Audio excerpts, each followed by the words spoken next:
Oddaja Odnosi so zakon.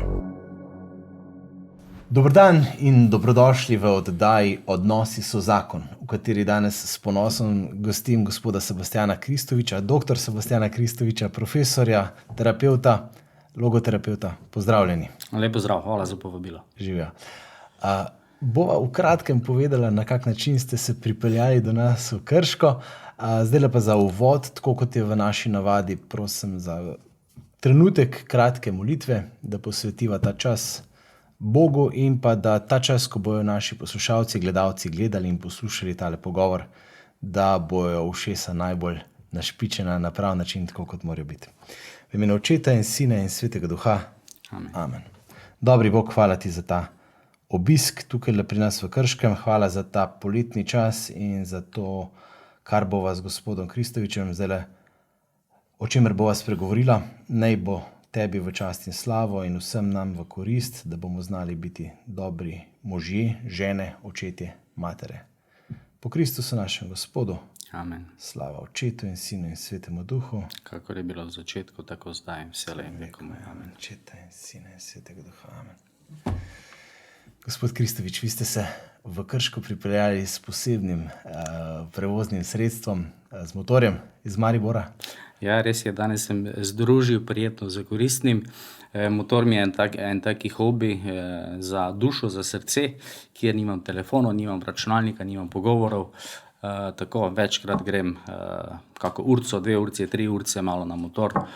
Mi tako zelo paše pri eni taki notranji osvežitvi in danes sem to združil, tako da sem prišel sem lepo z motorjem. Mogoče še se vidi kakšno vtis od čelade, ampak nič hudega. Nič hudega, ne? Bravo, to se mi zdi zelo pomembno, da en tak zdrav moški, da zna združiti prijetno s koristnim in v bistvu si vzeti neki čas za nek hobi. Je pa res, da včasih možje znamo tudi pretiravati pri tem. Kje je tista zdrava meja? Jaz osebno sem malo bolj nagnjen k temu delu, zato si moram prav razumsko, racionalno vzeti čas.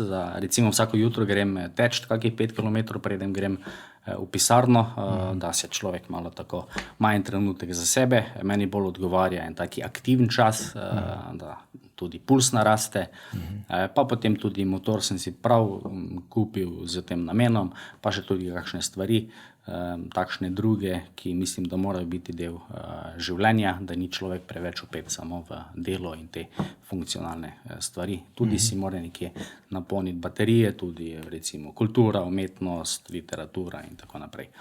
Zdaj, kje je meja? Jaz mislim, da treba se najprej vprašati, kaj je temeljno, kaj je bistveno v življenju. To je gotovo družina, odnosi, smisel življenja kot takšen.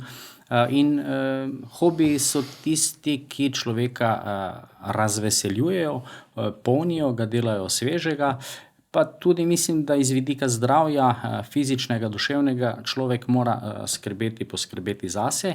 Zdaj, danes je pa velika nevarnost to, da veliko ljudi postane zasvojenih z hobiji, recimo so zasvojeni z zdravo prehrano, z fitnessom, z izgledom, z vsem tem.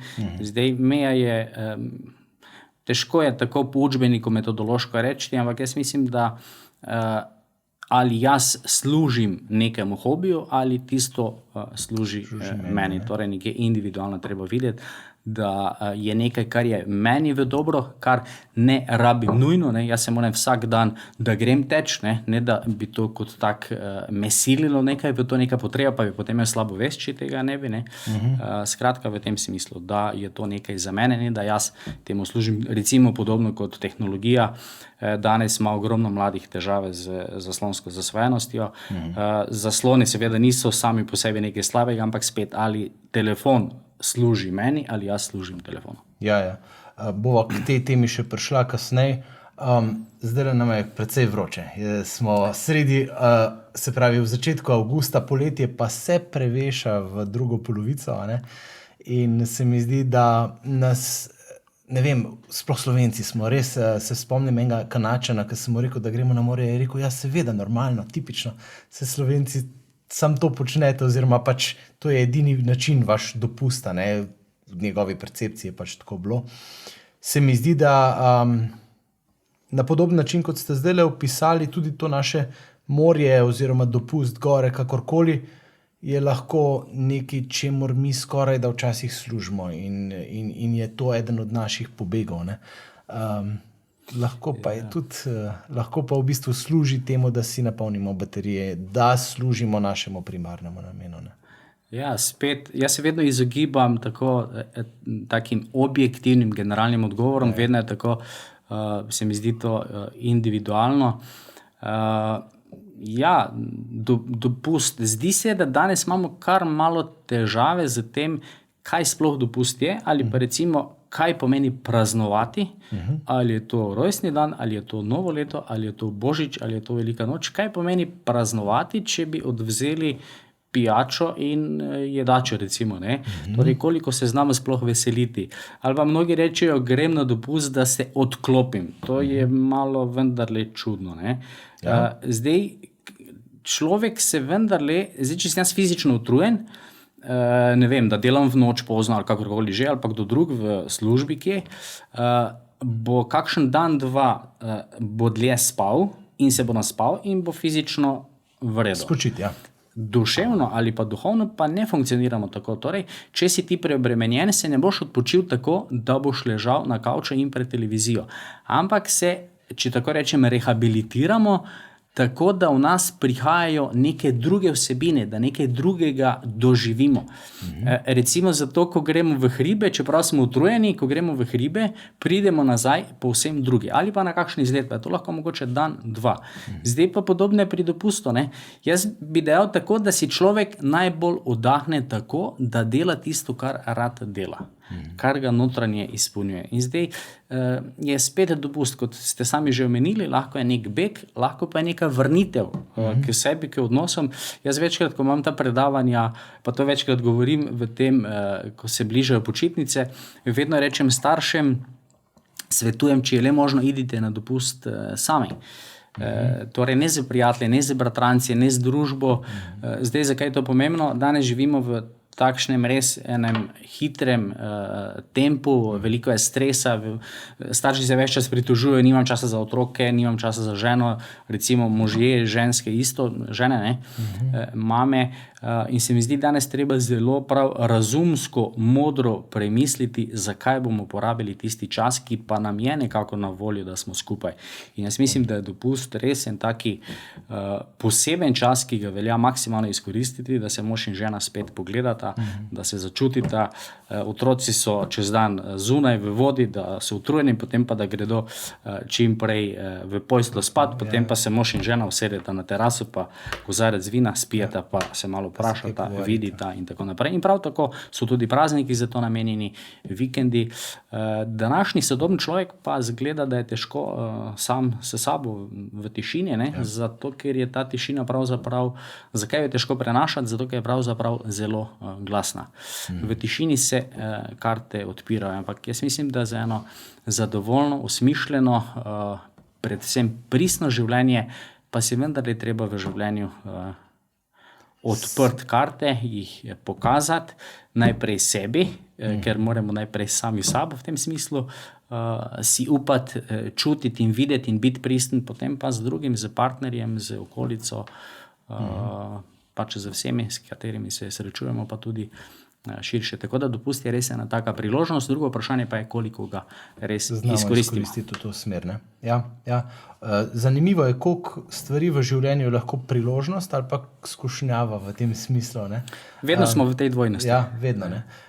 Jaz to se pa lahko pohvalim, letos sem namenoma si čas vzel na dopustu, vsakič, ko je kak otrok ati, sem prav zavestno nekaj, kar sem nameraval, ne vem, pa v kampu je to tako, da greš ali pomivati posodo, pa se otroci pomivali. Ampak tako sem rekel, ja, povej, pa sem prav očesni stik, tako, to mi je pa nekako res letos uspel in sem vesel, no? Ker je res pomenilo, da smo si drug drugemu namenili čas. Ne? Ja, zgleda, da nekaj, kar je včasih bilo nekaj normalnega, spontanega, danes pišemo knjige in delamo znanost in raziskujemo, gre pa preprosto za eno stvar, da živimo skupaj. živeti skupaj, kakovostno, zadovoljno, ampak vemo pa, da je življenje normalno, da pridejo konflikti, da pridejo napetosti, da se skregamo, to je del življenja, dokler smo tukaj, je pač tako. Ja. Torej, konflikti v tem najširšem smislu vedno so. Drugo vprašanje pa je, kako jih rešujemo in na kakšen način jih rešujemo in ali ohranjamo tudi v tej malo težjih situacijah v življenju medsebojno spoštovanje. Malo težje situacije v življenju. Prihaja čas jeseni, šolanja. Vi ste pač strokovnjak za vzgojo, za šolstvo in tudi v bistvu seveda za ekranske zasvojenosti, o čemer bova tudi kaj povedala. Ampak daj vam večkrat reči kakšno o pričakovanjih. Se pravi, v času, ko se pripravljamo, vem, kako nekatere mamice so imele že čist na koncu šolskega leta, so imele že kupljene vse učbenike za novo šolsko leto, pa so se druge čutile pod pritiskom, mi pa še nimamo, dajmo čim prej, atetom se je to zdaj čist prekmalo. Skratka, cel ta pritisk tega šolanja prihaja nad nas.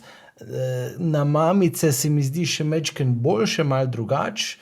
Kakšne so zdaj te vloge v družini, kako jih pravilno znavigirati, zdaj recimo ob začetku šolskega leta, kot mama, kot oče, kot otrok, recimo, kako vstopiti v ta čas, da bo priložnost, da ne bo bi rekel, spet zahteval nekih pobegov od nas. Ne? Ja, dobro ste rekli, pritisk prihaja nad nas. Pričakovan. Zdaj bi jaz vprašal, od koga prihaja, ne? Ker če nekje pritisk prihaja, pol ga nekdo ustvarja. Torej, kdo zdaj ustvarja ta pritisk, ki prihaja nad nas, torej nad starše, nad otroke in vse to. Jaz mislim, da mogoče ne prihaja, ampak ga delamo mi oziroma ga delajo družba, starši, recimo. Ne? Jaz mimo grede nekako ne maram, ko rečemo, družba je nekaj naredila, družba je takšna, ali pa starši velikokrat rečejo, družba je pokvarila mojega otroka, ne? Družba je kriva. Ne, jaz sem družba, ne? Jaz sem prvi, ki sem del te družbe. Ne? In jaz mislim, da svet odraslih, v prvi vrsti starši, vršimo preveč pritiska na otroke. V svojem življenju sem delal z več tisočimi otroci, z desetinami ali pa stotinami staršev, z kolektivi vrtcev, šol in tako naprej, pa si zaradi tega upam kaj na glas o tem razmišljati, ampak jaz mislim, da absolutno preveč pozornosti dajemo vsem tem prehodnim obdobjem. Se spomnim par let nazaj, me kliče ena novinarka za intervju, pa me ni vprašala, kako otroka pripraviti, ker gre iz vrtca v šolo, ampak takrat je bilo prvič, ko me je vprašala, kako otroka pripraviti na novo šolsko leto, ko gre iz 4. v 5. razred ali iz 5. v 6. Torej nekaj, kar je včasih bilo nekaj povsem normalnega, spontanega. Mi nismo iz časa Ivana Cankarja, ampak smo šli v šolo tako prvi dan v šolo, da te peljal brat oziroma na avtobus. Mi smo še bili tisti otroci, ki smo hodili v šolo, ne? Zdaj so voženi, ali pa je to bila neka sestrična, neka soseda in tako naprej, in si prišel v šolo, tam te je dežurni poslal, na konec zvonil učilnico, si bil mali, ves prestrašen in vse to. In je to bila ta zgodba in si se bal, ti ni bilo vseeno, kako bo, vse novo, ne? Potem si pa nekako obenem pa tudi osebnostno na področju samopodobe, samozavesti si zrastel. Nas še so včasih strašili za šolo, ne? Boš videl, ti v jeseni greš pa v šolo, tam bo pa vse drugače, ne? Potem smo mi videli, kaj bo zdaj tam hudega, ne? Se pravi, nekaj takega pritiska je bilo zdravo? Seveda, pritiski so vedno zdravi. Mi ne moremo, da permisivna logika pa danes šla v to, da hoče vse negativne izkušnje, vse pritiske ali pa če rečemo nek pozitivni stres izničiti, uničiti. In otroka zaviti v en balonček, da se ne bo rabil z ničemer soočiti, z nobenim negativnim izkušnjam, z nobenim strahom in vse tam. Ampak to je nerealno, ker tudi v življenju ni tako realno. In s tem mi v logoterapiji to imenujemo hiperrefleksija. da dajemo pretirano pozornost neki stvari. Mi ne rabimo otroka nič pripravljati na šolo, na novo šolsko leto. Naj bodo starši sproščeni in umirjeni. Ker že ko bodo šli po, ne vem, zvezke, pa knjige in tako naprej, otrok že na nezavedni ravni čuti, se on ve, da se začne septembra šola. Zdaj, zakaj bi mogli imeti o tem delavnice, pogovore, razgovore, pa pravijo, boš videl, kako bo fajn recimo, ko gre v prvi razred, kako bo tam fajn, pa bo lušno, pa boste uživali, pa boš imel nove prijatelje, pa prijateljice, ne. Pa se zgodi, da ga že prvi dan en tam potisne ali pa ga udari. Klofne, ja. Zdaj, kakšno sporočilo temu otroku dajemo? Zdaj, pa še tretja stvar je, ki se mi zdi izredno pomembna. Danes, jaz to na predavanjih na tej šoli za starše ponazorim tako, da recimo včasih, ta primer dam, včasih, ko smo hodili v šolo, jaz sem bil taki divji otrok, ko sem šel v šolo, sem vedno slišal, da boš priden, da ne boš divjal, pa poslušaj, pa tako naprej. To je 3-4 točke pridige, to je bilo konstantno. Danes pa starši rečejo otroku, ko gre v šolo, uživa in fajn se imej. Danes živimo v tej paradigmi, da treba nenehno uživati in se fajn imeti. Jaz mislim, da je to zelo zgrešeno. Šola ni zato, da se imamo fajn in da uživamo, ampak da se nekaj naučimo. In starši bi mogli reči, začne se šola, bodi priden, bodi poslušaj in vse to.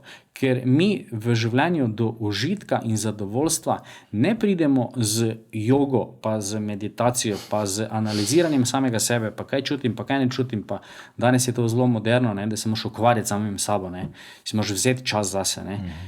To je zelo lahko tudi egocentrično, ker gre za to zazrtost v lastni popek in pretirano ukvarjanje samim sabo, da bom jaz rečen, da bom jaz zadovoljen, da bom jaz. Ampak človek je vendarle bitje odnosa. Jaz samega sebe najdem preko drugega.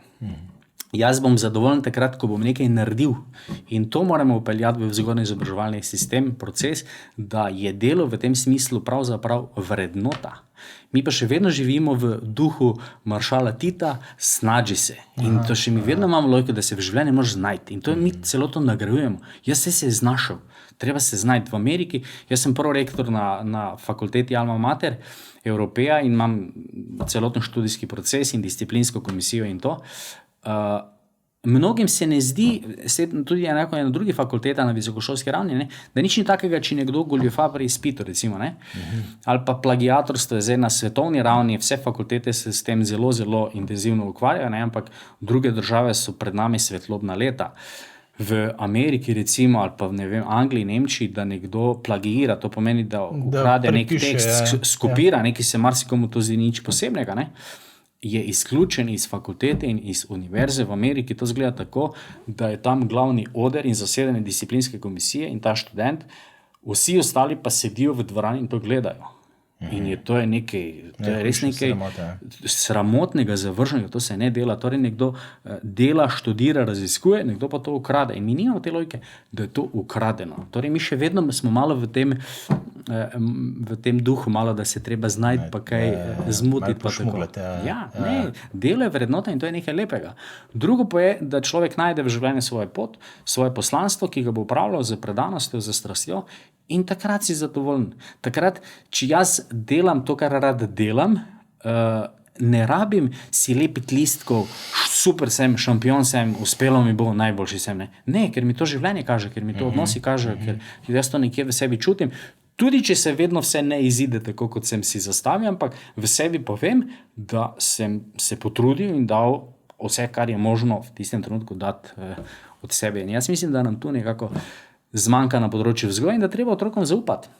V Švici hodijo v vrtec sami. Kolegica je bila tam in je otroka pripeljala enkrat, drugič je rekla enkrat, če ga pripeljete, pa vas bomo izpisali. Okay, ne gre to, da je zdaj šel čez celo Ljubljano, ampak je pač tam manjši kraj, ali pa ne gre za te čist majhne, ampak vendarle za vrtec je del vrtca, da otrok pride v vrtec sam. Ne pri nas imamo pa zgodbo, da starši grejo not v šole, se spomnim, sem enkrat imel na predavanje v eni šoli, pa grem pa tam sredi hodnika, taka črta bela, rdeča, pa to vrsto let nazaj še tega nisem videl. Pa ko grem ti jaz, vem, da sem prav opazil to črto, pa sem gledal, ali kaj dela, ali kaj, Pa ko smo šli, ko je bilo predavanje konec, pa gremo za ravnateljico nazaj, pa spet, sem pa rekel, gospa ravnateljica, pa me povedala zanima, kaj ta črta pomeni, ker nič ne vidim. Je rekla, to pa smo se dogovorili, to je črta, do katere starši smejo, Dalje smo prišli. Ja, pri nas v šoli imamo tudi tako črto. Očitno ni jasno, da starši lahko gredo samo niti ne do vrat, ampak do stopnic. Se pravi, težava je ta, da mi nase damo prehud pritisk, ker želimo mi otroku omogočiti in smo mi omogočevalci. Ne? Pravijo temu tudi curling vzgoja, to je tisti šport, kjer probaš izničiti vsako trenje, kot ste vi prej rekli, a ne? Pred tisto žogico, ki napreduje, ne? In mi podobno delamo kot starši in s tem res vršimo čist prevelik pritisk nase in na otroke. Ne? Dober primer je, ko imam predavanja o vrtcih, ko gredo otroci prvič v vrtec. Vedno rečem, če je le možno, naj otroka v vrtec vozi 2 meseca ali pa 1 mesec oče. Pa se pa vsi nasmejijo in vsi točno vemo, za kaj gre. Ker očetom res, pa ne gre za neki šovinizem, se razumemo, tudi mame se to povejo, ne, da očetje znajo to boljše izpeljati. Oče pride, da ljubčka, čao, vidimo se popoldan, bodi dobro in to je to. In se poslovita. Mama, ne, že tako z solzami, z cmokom pride, ga objema, ljubček moj, že zdaj te pogrešam in vse to, ne. Na nezavedni ravni se občutja, čustva, vse to, kar mama, oče doživljata in vse to, kar je v njunem odnosu, se na nezavedni ravni prenese na otroka. Torej, na nezavedni ravni otrok dobi sporočilo, mama me ne more oddati, mama se ne more posloviti. To pomeni, to ne bo dobro, jaz ne grem. In zato se on krčevito oklepa svoje mame, ker mama mu sporoča, da je ona tesnobna, anksiozna, da jo je strah, da je negotova. Otrok zdaj tega ne zna verbalizirati pa povedati, ampak se preprosto iz notranje stiske joče. To pomeni, bolj kot bodo starši normalni, bolj bodo, če tako poenostavljeno povem, bolj kot bodo starši normalni in imeli normalen sproščen odnos, bolj bodo tudi otroci normalni in imeli normalen sproščen odnos. Sej ne gre v vojno, če gre v šolo, ne? Gre po nove izkušnje, po nove doživetje in to je nekaj lepega. In mi ne rabimo delati državne proslave iz tega in ne vem, kakšne priprave, da otrok gre v šolo. Ampak normalno danes je že pod vprašanjem. Se pravi, ta komplementarna vloga očeta in mame, ne, ki pa je vendarle bistvena. Ne? Se pravi, oče in mama morata biti oče in mama v smislu, da reagirate vsak po svoje, a ne? In da je dejansko, ne vem, jaz večkrat vidim neko pasivizacijo očetov. Ne? Danes se mi zdi, da smo na splošno gledano očetje bolj aktivni, kot so bili morda v času naših staršev, kot oče, ne? Vedno bolj očeta, ne? To je res, ne? Pa vendarle se mi zdi, da vsaj jaz, če pač sklepam po svojih prejšnjih letih, ko sem vzgajal tako majhne otroke, ja, večkrat sva se zmenila ženo, ti pelj, ker lažje oddaš v vrtcu, to je bilo čisto jasno tudi pri nas. Ne? Ampak tako se mi zdi, da kak moj pristop, ki je morda bil kdaj tudi mečken bolj grob kot ženin, ne, je bil takoj pod vprašanjem, ali lahko, ali se sme tako. Se mi zdi, da vseeno, foter mora biti foter mora biti zatežen, foter mora pač malo tudi kdaj zasitnariti, pa reči tako, pa da to obvelja, pa da žena to spoštuje. Tako se mi zdi, dajte še vi malo povedati, no, kakšno je ozadje tega, zakaj je to tako pomembno, da si dopuščamo drugemu in spoštujemo to komplementarnost vlog. Ja, ko ste prej rekli, da danes normalnost več ni jasna ali kaj takega, ne. Ja, zdaj kako gledamo, ne. Jaz mislim, da je normalnost še vedno normalnost. Zdaj, če nekdo drugi želi zamegliti to sliko, je drugo vprašanje. Ampak normalnost iz tega vidika je še vedno normalnost, ker gre za neke naravne zakonitosti. In uporabili ste odlično besedo komplementarnost. Komplementarno pomeni dopolnjujoče. Torej, moški in ženska sta dopolnjujoča. To ni nobena znanost, to ni nič posebnega, to odkar je človek, tako je. Odkar so živali, tako je. Pingvin, mama pingvinkinja in oče pingvin imata zelo zanimivo, ampak zanimivo časa, ima vsak svojo vlogo in sta dopolnjujoča. Lev in levinja ima vsak svojo vlogo, torej to vidimo povsod. V živalskem, rastlinskem in tudi seveda v človeškem svetu. Je pa res, da danes mnogim to več ni čisto jasno, ampak to gre pravzaprav za probleme v eni vrednostni orientaciji. Kaj je res vrednota? Mnogi rečejo, vrednote so danes v krizi. Jaz se s tem ne strinjam, ker vrednote ne more biti v krizi. Resnica je resnica in resnica je samo ena.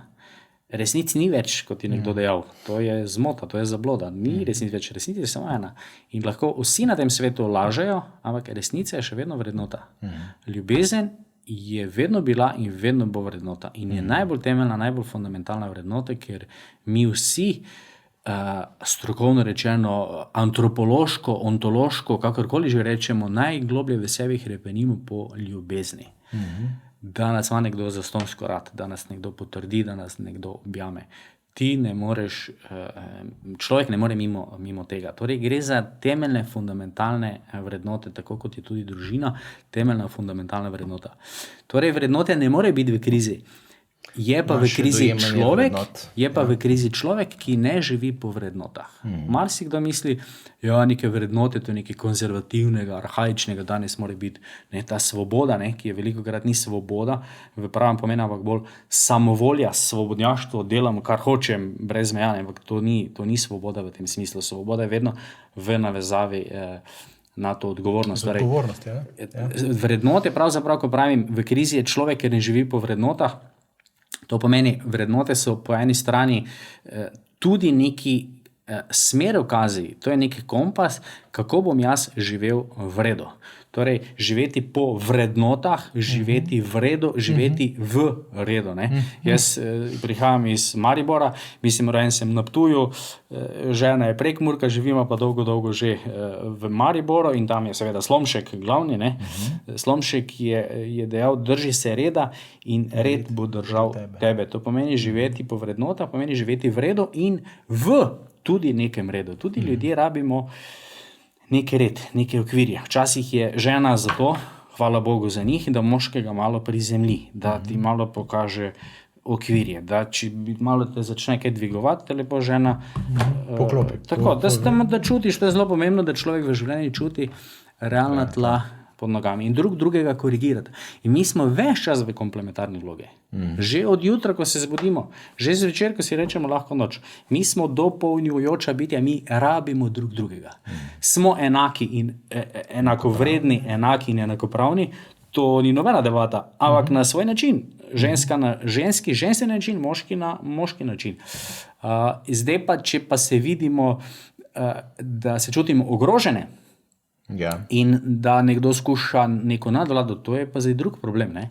Ampak to ne pomeni, da moramo potem celo strukturo razrušiti v tem smislu. In zato je zelo pomembno, da se tudi nek par dobro pripravi na zakon, da ima ta odnos ene globoke temelje, da sva mi dva usklajena na telesni, duševni in duhovni ravni.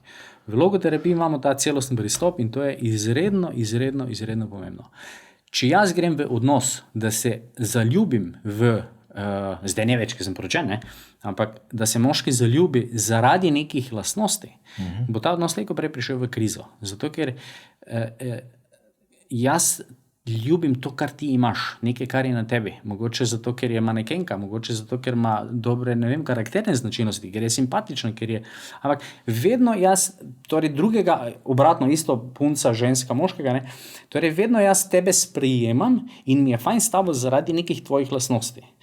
Zdaj pa slej, ko prej bodo te lastnosti se verjetno kaj spremenile in odnos bo začel pokati. Ljubiti pomeni, sprejemam te takšno, kot si, zdaj pa znanstveno, strokovno rečemo telesno, duševno, duhovno, ampak je zelo pomembno, torej celovito te sprejemam.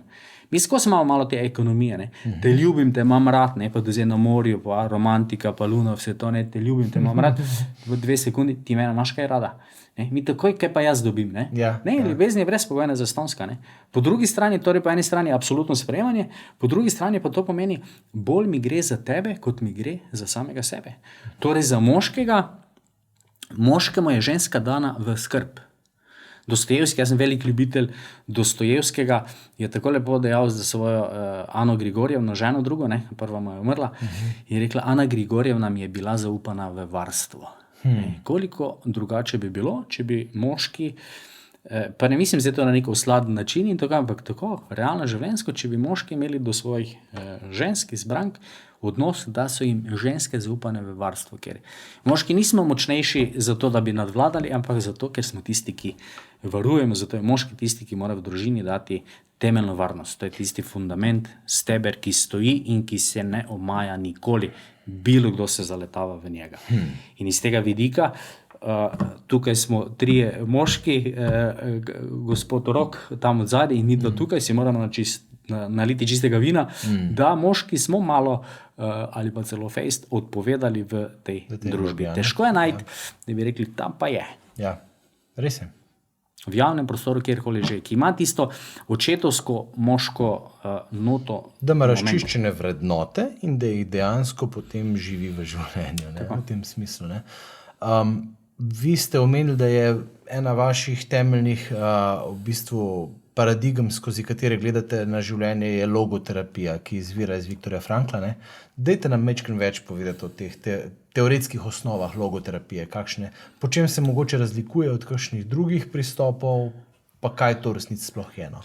Zdaj časa nimam, da bi vse razložil, kratko, ampak logoterapija oziroma eksistencialna analiza ima več področji delovanja kot terapija, kot psihoterapija, to je samo ena manjša veja, potem še kot antropološka naravnava k razumevanju človeka, potem je delo z trpečimi, umirajočimi, z krivdo in tako naprej.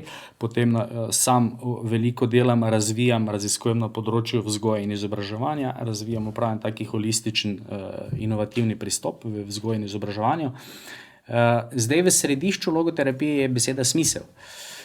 Ampak smisel ni nekaj filozofskega, metafizičnega, nekaj, kar je tam nekje gor, pa primeš, pa najdeš. Zine, ne? Ja, Zine po nemško. tako je. Ampak smisel so pravzaprav naloge, ki nam jih življenje daje, postavlja pred nas, mi pa na njih odgovarjamo. In je odvisno glede na situacijo, glede na osebo, glede na trenutek. Da povem drugače, več kot je v življenju dobrih, smiselnih odločitev, ta pravih, bolj je moje življenje smiselno, osmišljeno, zadovoljno, bivanjsko zavarovano. Več kot je v mojem življenju nesmiselnih odločitev, nepravih odločitev, napačnih odzivov, napačnih naravnav na določene okoliščine, ki jih ne morem spremeniti. To so ponavadi okoliščine, ki mi povzročajo neko trpljenje, lahko je to, ne vem, izguba službe, nezvestoba partnerja, izguba drage osebe, kakorkoli že, kako se jaz na to naravnam, kakšno stališče jaz do tega zavzamem. Skratka, več ko bo tega, bolj bo moje življenje neosmišljeno, prazno, plehko, banalno. Govorimo o eksistencialni krizi, krizi smisla, bivanjskemu vakuumu, mnogenih nevrozah in tako naprej. In iz tega se potem začne razvijati duševne stiske, duševne bolezni, agresivno vedenje, depresije, obup, samomori, zasvojenosti, kemične, nekemične in še bi lahko naštevali. Moja ena taka osnovna teza, ki jo eno tako mantro imam, ki več čas govorim, je to, da sodoben človek, in to res trdno verujem in vedno bolj, iz dneva v dan, da sodoben človek ima živeti od česa, nima pa več živeti za kaj. Torej ne zakaj živim v filozofskem smislu, zakaj nekaj je in ne reši nič, zakaj živim, ampak za kaj živim. Na letni ravni... Boš reči za koga? Ali pa za koga. Na letni ravni imamo okrog 1000 študentov na dodiplomski, magisterski, doktorski stopnji. In ko odpiramo ta vprašanja, vam povem, nihče ne gleda na telefon. Zakaj? Zato, ker so to temeljna, fundamentalna vprašanja ne nekoga življenja, ampak mene samega. Torej, kaj življenje mi je dano, kaj bom iz svojega življenja naredil, kakšno vsebino bom svojemu življenju dal, kakšna sled bo ostala za mano. Pa to ne mislim, da može biti nek pevec ali nek znanje, ampak kaj za mano ostaja, ko grem skozi življenje. Ampak v resnici, se opravičujem, sem malo medklica, to je ta naša v bistvu razvita zahodna družba, ta, ki si mora na novo odgovoriti na to. Ljudje, ki se borijo z preživetjem, ne vem, ste enkrat omenjeno gospo, ki je iz Darfurja prišla v Slovenijo. Točno to. Ne? Njim ta vprašanja v bistvu niso tako pomembna, ker oni avtomatsko se borijo za preživetje. Ne? Ja, sej, če pogledamo, koliko je samomorov v Sloveniji, tudi med mladimi, kako narašča, pa ne samo v Sloveniji, razviti svet, Amerika, Evropa in tako naprej. V revnih državah, kjer res umirajo, ker ne dobijo injekcije za 2 evra in zdravil, tam pa ne delajo samomorov. Ne vem, če veste, ampak V Sloveniji mislim, da na letni ravni, kaj bi rekli, koliko denarja porabimo za antidepresive, uspavala in tako naprej? Slišal sem, Težko da se je odstotek zelo povečal v zadnjih desetletjih. Ja, v koliko denarja fizičnega? Preko 17 milijonov. Okay? Torej, zamislite si za 17 milijonov evrov, koliko tablet kupite. Pomirjeval, uspaval in vse to. Koliko tega med mladimi? Med mladimi je v zadnjih 25 letih so duševne stiske in duševne bolezni narasle za 65 do 70% v zadnjih 25 letih. Mi 17 milijonov porabimo, ampak to so zdravila na recept. Koliko pa je še tako, da se na črno dobi in se kupi brez recepta? Zdaj pa je nagradno vprašanje. Zakaj človek ne more spati? Veste, ni vprašanje, vzamem tableto pa zaspim. Ampak zakaj sodoben človek ne more spati? Zakaj je sodoben človek depresiven? Zakaj je sodoben človek zasvojen? Mi imamo cele generacije mladih zasvojenih z zasloni in se delamo, kot da je vse v redu. To je tako, kot na Titaniku, lepo oni igrajo glasbo, Titanik pa se potaplja. Ljubezen, ko smo prej govorili do otrok, ni vse ti dovolim, ko smo prej to govorili. Ampak ljubezen do otroka, starš, ki ljubi otroka, bo dejal tudi ne. Ne dovolim. Ker je v ozadju, ker vem, da to ni dobro za tebe, ker to ni koristno. Ampak za nas je to nekaj povsem normalnega. Ja. No, vprašali ste za logoterapijo, no, in logoterapija ima to vlogo, kar delamo pravzaprav po vsem svetu, smo zelo tako povezani in vse to sodelujemo zelo dobro. Da skušamo nekako posamezniku, družbi rekalibrirati kompas smisla, da poskušamo dati alternativo v slovenskem prostoru. Zdaj za svojo raziskovalno skupino, tega se zelo nadejam, upam, da bo ministrstvo imelo kaj posluha za to, en taki nov pristop, kjer se otroka upošteva kot telesno, duševno in duhovno bitje. Pravzaprav to ni nič posebnega, to vemo že od antike, da je človek telesno, duševno in duhovno bitje. To pomeni, da tudi otrok telesno, duševno in duhovno bitje, in to pomeni zelo logično in preprosto je, da bi tudi vzgojno-izobraževalni sistem, proces moral delovati tako, da bi upošteval telesno, duševno in duhovno razsežnost in vse to tudi razvijal. Mi pa vse stavimo samo na kognitivno, pa še to nam ne gre. Mi rečemo, ja, sej, rezultati matematike, pa to so kar vredo, ne? Ampak se pa ne vprašamo, za kakšno ceno. Mi nimamo raziskav, koliko otrok jemlje poživila in droge v srednjih šolah, na gimnazijah. Mladi povejo. Večina, to je grozljivo. Kako večina? Večina mladih. Starši se sploh ne zavedajo, kaj vse otroci počnejo. Ker imajo logiko, naša pa žene. Da vam ne govorim, koliko jih pride in so v šoku, da rabijo mesec dni, 2 meseca, da sploh k sebi pridejo. Tega si pa nisem nikoli mislila. Starši bi mogli pomisliti, naš je verjetno prvi zraven. Mi pa mislimo, naš pa gotovo. Pa verjetno ni. Ja. Naivnost je ena najslabših lastnosti, kar se tiče vzgoje lastnih otrok. Ja, predvsem je lažje tako, ne? Seveda. Ker si v bistvu malo zakriješ oči, malo se s tem ne ukvarjaš in v bistvu se pravi, vršimo neke napačne pritiske tistih, ki bi jih pa morali, pa ne, ker tisti so pa težji, ne? Tisti so pa pač bolj zahtevni, no? Se pravi, čisto konkretno, pač ja, recimo, koliko pa je primernega časa na ekranu za mladostnika, če greva malo zdaj na to ekransko zasvojenost, ki ste omenili. Od kdaj naprej pa naj ima mulc telefon, če je pa že v 5. letu, v 5. razredu, če ga nima čisto zadnji v razredu, ki ga nima, recimo, ne? Jaz se tako naprej, večkrat dobim ta vprašanja, jaz se vedno skušam izogniti splošnim odgovorom. Ja, da rečem neko cifro, ker potem se tega držimo. Torej, vse raziskave kažejo, ampak res vse. Prej sem omenil, da v zadnjih 25 letih so se duševne stiske, duševne bolezni zvišale za okrog 70%. Mi imamo cele generacije mladostnikov, depresivnih, anksioznih. Koliko je bulimije, anoreksije? Okrog 50-55, nekateri države 60% in tudi več mladostnikov se samo poškoduje, se režejo. Greš na morje, mislim, to, če greš po plaži, gotovo vidiš nekaj par punc, da so porezane. Koliko je samomorov, koliko je vsega tega. Mi pa se sprašujemo, koliko je meja, da še je to zdravo. Veste, kaj želim reči? Treba se vprašati, kaj je pa z drugimi vsebinami v življenju. A otrok pri 5 letih res rabi zaslon? Mi smo tako zapadli v to paradigmo, da otrok se usede v avtomobil, pa ga že čaka tablica. Pride v gostilno, že dobi telefon. Pride domov, je že na PlayStationu, na računalniku in vse to. Staršem vedno rečem, dajte pogledati svojim mladostnikom, otrokom, screen time. To vsak telefon beleži, koliko časa preživi otrok, da gleda v zaslon. Povprečje je okrog 6-7 ur na dan. 6-7 ur na dan. Če še mi damo zraven tablice, PlayStatione, televizije, računalnikov, je povprečje 11-12 ur. Pa zdaj ne bom govoril, kakšne posledice ima to na kognitivne sposobnosti, na koncentracijo. To je že generacija mojih študentov, imajo velike težave z koncentracijo, poglobljeno učenje, študiranje, razumevanje, povezovanje znanja, pomnjenje in tako naprej. Same negativne lastnosti. Pa če damo vso duševno zdravje, pa vse poškodovane kognitivne sposobnosti.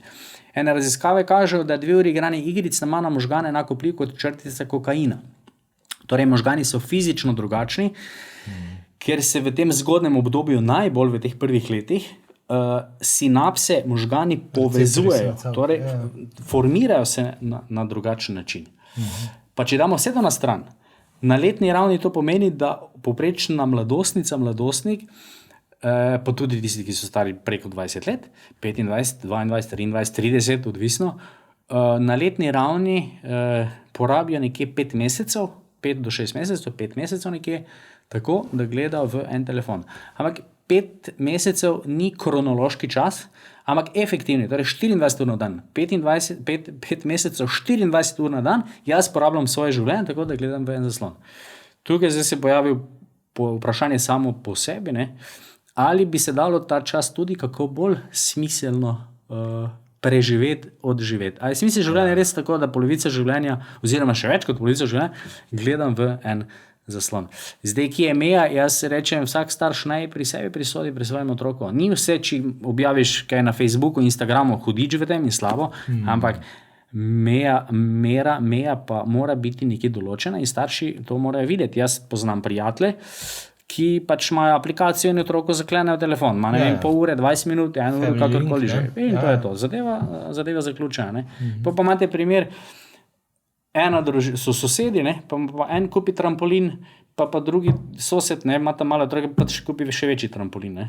Pa poleti prvi kupi bazen, pa še oni bazen. Ne. Namesto, da bi se zmena ti kupi bazen, jaz kupim trampolin. Ne. Da bi se otroci družili in bili skupaj. In to je povsem zmotno. Ko rečejo, pol bo pa naš izločen. Ne, raziskave kažejo ravno obratno. Tisti, ki so več na socialnih omrežjih, na zaslonih, so vedno manj bolj izločeni. So bolj nedružabni, imajo težave za samopodobo, samozavestjo, navezovanje stikov, odnosov in tako naprej.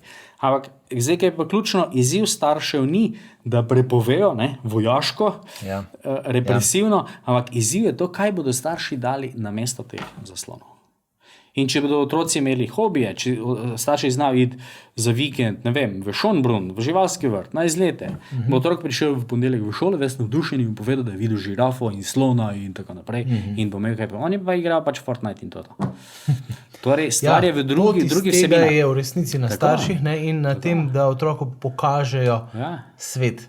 Ja, točno to. Da je življenje lepo, čudovito, da pa treba zavihati rokave in iz njega nekaj narediti. Sej, kaj manjka danes otrokom, mladostnikom, študentom? Ali pa nasploh?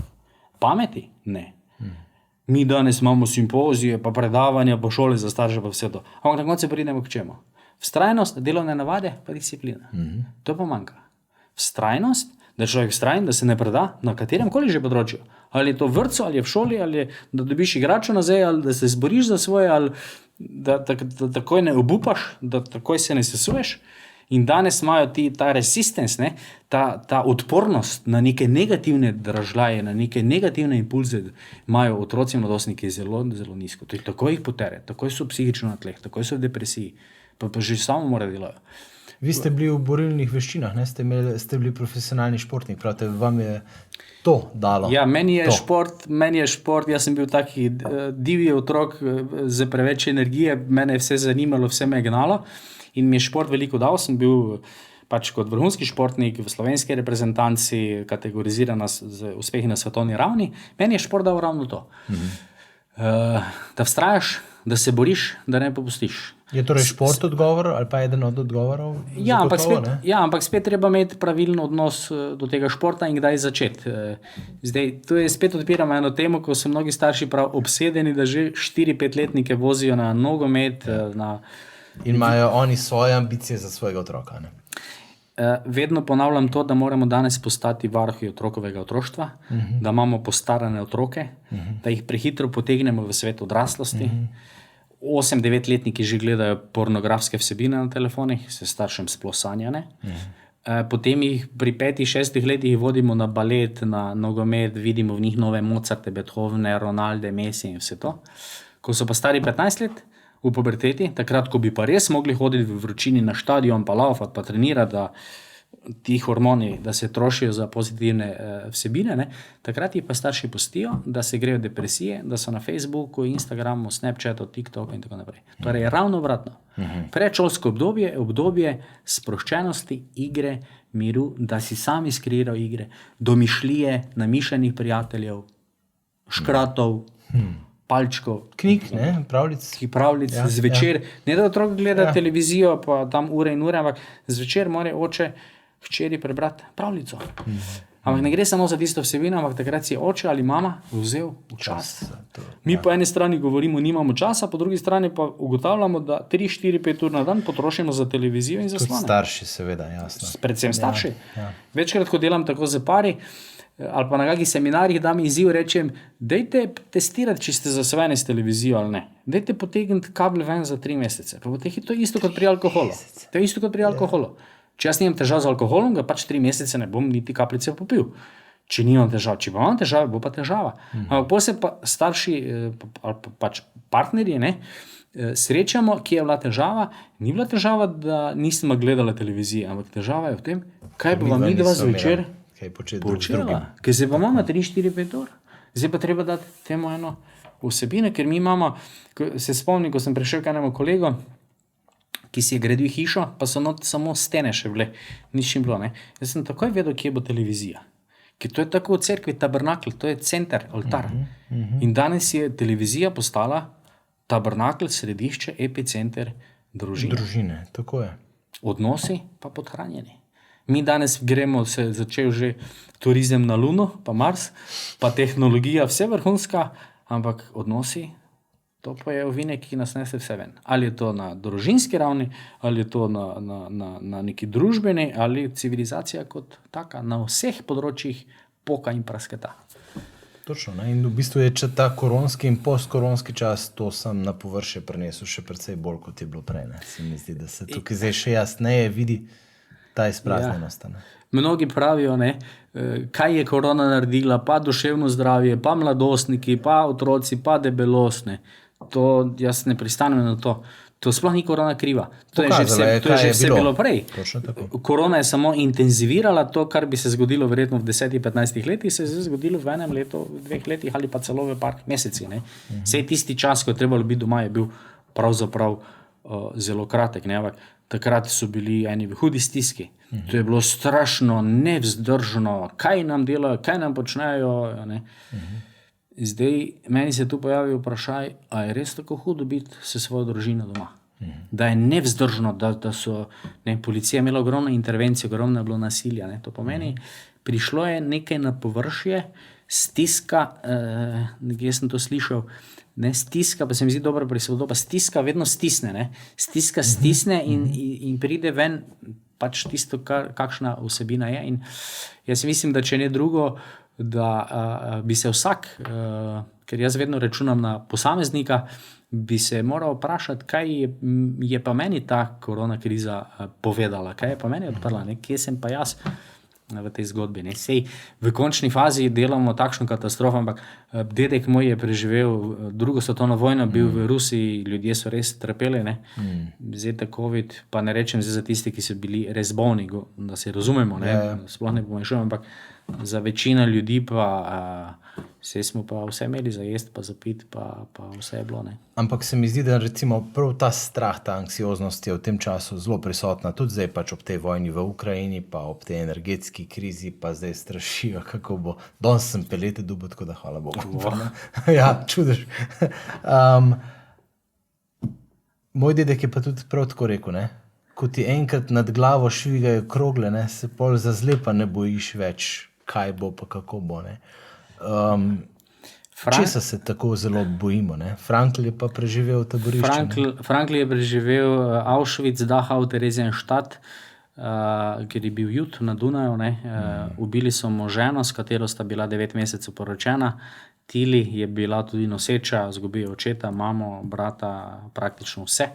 On je bil zdravnik, psihiater. Ko se je vrnil na Dunaj, je tehtal 37 kg. Tukaj se vedno človek vpraša, jaz to vedno govorim, ker o tem predavam, ampak vedno, ko govorim, mi vedno tako se v meni prebudi vprašanje, a je imel Frankl razlog, da zapade v depresijo, v samopomilovanje, da ga je strah, da se zapije. Ne? Zdaj, psihoanalitično, freudovsko bi rekli, se drugo ni preostalo in bi tudi propal. Ne? Ampak Frankl je vendarle ohranil ta življenjski smisel in to je postal človek z 29 častnimi doktorati, zdravnik, psihiater, utemeljitelj logoterapije, eksistencialne analize. Vabile so ga najbolj eminentne fakultete, univerze iz celega sveta, samo v Ameriko, imel preko 100 predavateljskih poti. Napisal je knjigo Trotz dem Jahr zum Leben sagen, to je v slovenskem prevodu Kljub vsemu reči življenje. Ja. To priporočam vsem za prebrati. To je knjiga, ki jo Američani rečejo must have, ki jo moraš imeti doma. Napisal je v 8 dneh. Najprej je hotel izdati brez, da bi se podpisal, ker ne gre za klasično knjigo, da nekdo opisuje grozote, ampak kako je nek kot psiholog doživel in opazoval vso to dogajanje. In Frankl, zakaj to govorim, ker Frankl v tej knjigi podobno pravi kot vaš dedek, ko je to preživel, Frankl tam nekje napisal, je rekel, zdaj, ko sem vse to preživel, se ne bojim ničesar več, razen svojega Boga. Torej, ljudje, ki so dali take hude stvari skozi, se ne bojijo ničesar več, razen v tem smislu Boga, torej nečesa, kar me presega. Zdaj, postavili ste mi zelo težko vprašanje, na katerega ne znam odgovora, kaj se bojimo. Po eni strani je normalno, da se bojimo. Starši za svoje otroke, niti ne mogoče toliko za sebe, za prihodnost, ker v svetu se res ustvarja ena taka klima, veliko teh napetosti, zdaj ta ameriški obisk na Tajvanu. Nisem politik, ne vem, zdaj, ali je to provociranje potrebno ali ne, kakorkoli že. Skratka, vso to dogajanje, Ukrajina, Rusija, jaz zadev ne vidim črno-bele, ker mislim, da so zelo pisane. Vprašanje, kaj vse je v ozadju, kakšne agende so v ozadju, kaj se v ozadju dogaja, to mi navadni smrtniki verjetno nikoli ne bomo do konca vedeli. Pa se želimo s tem preveč ukvarjati, premalo se pa sami s seboj, v svojem krogu, območju delovanja, tudi to je problem. Točno to. Jaz mislim, da tako kot vedno v življenju, tudi zdaj, gre za to, da se človek vpraša, kaj je res bistveno, kaj je v življenju res bistveno. Zame zdaj. Tako, sam sem delal, ko sem zaključil študij 7 mesecev v Torinu, kot prostovoljec na onkološkem oddelku zadnjega stadija, torej z rakavimi bolniki, ki umirajo, in meni se je takrat nekako to vprašanje zelo odpiralo.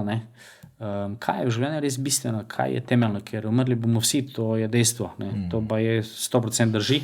Noben še se ni iz te zgodbe izvlekel živ. Torej, zdaj moja odgovornost pa je, kako bom pa odživel to življenje in zakaj mnogi ljudje, ki preživijo raka, ki so preživeli hude stvari, začnejo drugače in bolj polno živeti. Jaz mislim, da zato, ker jih je trpljenje prečistilo, in so dobili en globli uvid v to, kaj je v življenju res bistveno in temeljno. In jaz mislim, da je to največje ali pa zelo blizu največje modrosti življenja. Mi v sodobnem času, ki je čas radikalnega individualizma, radikalne svobode v smislu samovolje, svobodnjaštva, mrzličnega hlepenja po moči, po oblasti, po užitku, ravno zato, ker ni osmišljenega življenja. Logoterapevtske raziskave so pokazale, da kdor ima življenje neosmišljeno, prazno, plehko, banalno, tega začne voditi hlepenje po užitku in po moči. Torej, v ozadju je neosmišljeno, prazno, izpraznjeno življenje in potem začnemo pač prijemati in vlačiti in reševati in tudi odreševati samega sebe. Glavni pogon je pa ego v ozadju. Ego, jaz. In v sodobnem času, ki je izrazito potrošniško kapitalistično naravnan, to se je začelo z nečakom od Freuda, Bernaysom, ki je na začetku 20. stoletja začel razmišljati o tem, kako ljudi prepriča, da bodo kupovali to, kar ne rabijo. To dajte mogoče kaj prebrati, to je na spletu, imate, ampak je zelo zanimivo. Na tečaju o denarju, na seminarju o denarju imamo te stvari. Ja. Zanimivo. Prav sistemsko, ker do takrat so ljudje kupovali čevlje, ker so jih rabili. Ne? Pa nogavice, pa hlače in to. Ne? Potem pa je človek začel kupovati tega, kar ne rabi. Vse pa je pod krinko srečnosti. Ja. Zato, če pogledate reklame, ne, tam so vsi ljudje srečni, nasmejani, pa na pol nage ženske, ne, torej se pritiska na tiste najbolj primitivne, ne mislim v negativnem smislu, ampak prvinske instinkte, ne, ker jaz dobim idejo, vseeno, da če bom uporabljal to zobno pasto, bo pa vse v življenju drugače. Ne. In potem pač hlepimo in je sodobnemu človeku se dejansko zameglila ta slika smisla, kaj je temeljno, kaj je bistveno, kako bom jaz res zadovoljen. Tudi če pogledate naš vzgojni izobraževalni sistem, mi se v njem ne sprašujemo, kakšna osebnost se bo oblikovala. To za nas ni vprašanje, da bodo mladi zadovoljni in srečni in osmišljeni. To za nas ni vprašanje. Ja. Za nas so testi in učenje in ono in tako naprej. Ne, ampak jaz vendarle mislim, da je vzgoja pravzaprav priprava otroka na življenje, da ga opremimo na življenje, da se bo znal otrok spoprijeti z življenjem, da bo doživel, da je lepo, da je čudovito, da pa treba se potruditi, da treba kaj narediti, da treba vztrajati in tako. Ne. In, ja, nakratko, ta kompas smisla je izgubil smer, zato je celotna družba nekoliko zbezljana, ker mi se ne zavedamo, kako dobro nam gre. Ja. Če gremo v Afriko, v Indijo pogledati, vidimo, da mi res, res dobro živimo. Ja. Bi morda zaključila v tem smislu, da naravnati kompas smisla ni enkratno dejanje, je dejanje vztrajnega, vsakodnevnega ponavljanja in nekega permanentnega dela na odnosih, na tem smislu, se mi zdi.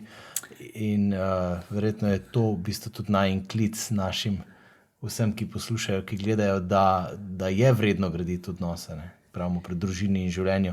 Najvrednejše odnose, za katere je vredno živeti. Ne? Najvrednejše odnosi so nekaj najlepšega, najvrednejšega, kar v življenju imamo. Mi jih pa najbolj zapostavljamo. Mi damo na prvo mesto službo, kariero, denar, moč, oblast, ne vem kaj vse, ampak odnosi, ne, tudi slovenska beseda sreča v glagolniški obliki srečanje. Ne. Torej investa New Age logika ne vzdrži, ne, ker jaz ne morem samega sebe osrečiti. Človek ni samozadostno biti, jaz ne morem samega sebe v globini zadovoljiti. Ampak preko drugega, preko odnosa. Ne. Emmanuel Levinas, znani francoski mislec, pravi, človek je talec drugega. Ne. To imamo povsod, tudi v evangeliju. Ne. Tam Jezus pravi, ne, kdor hoče sebe rešiti, se bo zgubil. Kdor pa bo življenje izgubil zaradi mene, to pomeni zaradi ljubezni, zaradi drugega, se bo pa rešil. Ne. In mi te logike nimamo, ne, za drugega. Ko to govorimo, to je danes skoraj bogokletno. Ne. Kaj pomeni ljubezen? Ne. Da to pomeni drugega dati na prvo mesto. To je nam čudno, to ne gre v ta sistem, ker gre samo za mene, za jaz. In ko govorimo toliko o vzgoji in za na konec, mi se vsi vzgajamo. Ta zgodba nikoli ni končana in tudi jaz samega sebe vzgajam. In vsak oče, ki hoče otroka vzgojiti, mora najprej samega sebe vzgojiti, torej govorimo o neki samovzgoji, imeti normalen odnos s sabo. In tudi tako čisto konkretno, jaz se zavedam, da nisem človek iz učbenika, da sem kolerik, da pač imam tudi minuse. In če ima človek normalen odnos s sabo in se zaveda svojih pomanjkljivosti, je potem tudi do drugega bolj